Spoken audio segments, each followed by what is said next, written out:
South Africa's most famous exotic dancer, Gigi, reveals all in her new memoir. The young Perle van Schalkwyk was born into a strict Jehovah's Witness family, but she had a dream to make it big. She takes us into her confidence about how she survived and thrived as a dancer who now owns the Lollipop Lounge. Open and generous with information, Gigi does not skimp on the details, and she joins us now to tell us more. Good morning to you, Gigi. I have to say, from the title to the contents of this book, you really didn't hold back. What made you realize that now is the time for people to hear your story? Well, I wanted to write the book after I won Survivor in 2010, and then I was the lockdown happened, and I had a lot of time on my hands, and I finished the book. I mean, so I'm really thrilled with how the outcome was of the book. Yeah, Gigi, you know, we hear a lot of stories about the world of, the stripper world, and some of the dangers that come with it, and a lot of young women also in danger. Some chilling stories. How on earth did you manage to survive that world and thrive the way you have? Well, I just kept on. I had a dream. I was dancing for a dream. I danced for 16 years, and I've got the Lollipop Lounge now for about the same amount of time. And so I've been doing, this is what I know, this is what I do, and I really just kept going at it. And I was always there to tell my story. I was always proud to be a dancer, and I'm proud of what I've achieved, and I've never been shy about it. I saw it as a career. Yeah. And a lot of the girls that I work with now see it, they do it as a career as well. What were some of the challenges that, you do mention in the book that you experienced as you started to, to move into the business world, and then that led to you owning the Lollipop Lounge? I mean, it is a male-dominated industry. What were some of the challenges that you experienced?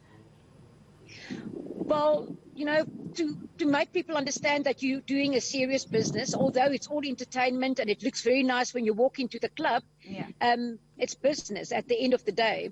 And apart from running the Lollipop Lounge, I've got a little distill in Cape Town that we run as well. And I've got some guest houses as well. So I do everything from our little office in the Lollipop Lounge, and I see everything as a business and a career. And so it's difficult because it is a male-dominated business, and I work with women, but that's what I do, and I like it, and that's my passion.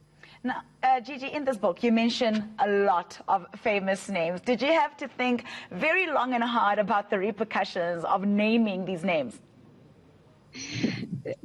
All the names that I do mention in the book, it was fun events that we did, some birthday parties, some bachelor parties. It was all just fun. So I don't think that anybody that I wrote about at the end, that I can say anybody would come back to me and say, oh, Gigi, you did my name bad in what I wrote about you. It was just fun events. We were having fun. I was there for their functions, and I made it memorable. And it was just such good years. Yeah, Gigi, the book, challenges a lot of misconceptions about the striptease industry. Was that one of the missions that you had when you decided to pen it? Yes, absolutely. And that's why I called the book also Nipple Caps and G-Strings. It's called Gigi, Nipple Caps and G-Strings, because I did the production for over 10 years. And we played for so many married couples.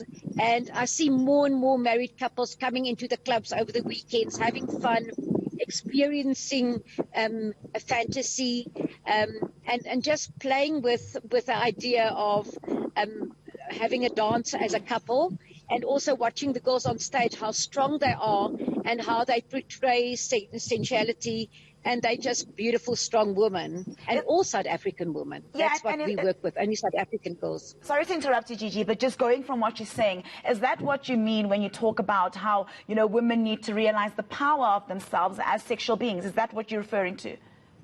Yes, absolutely, because, when you walk into a strip club and you watch the girls on the stage, they are very, very strong performers, and they have got the audience in their hands, and that's what they do, and they do that to make money, of course.